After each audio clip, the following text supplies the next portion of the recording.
It-18 ta' Awwissu 2019 il-Karkariżi ċelebraw il-festa titolari tagħhom fil-jum liturġiku ta' Santa Elena.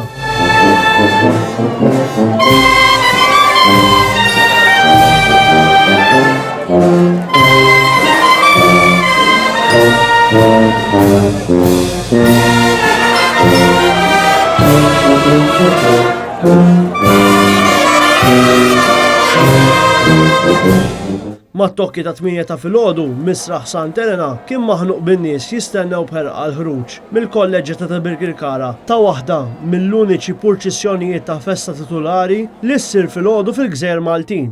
Il-qofol tal-purċissjoni li din is-sena kien missa takkumpanja il-banda Duke of Conizzon intlaħaq għal-ħabta tal-10 ta' filgħodu meta l-vara ta' Santa Elena feġġet lura fil-pjazza għadħol lura fil-Knisja bil-ġirja tradizzjonali.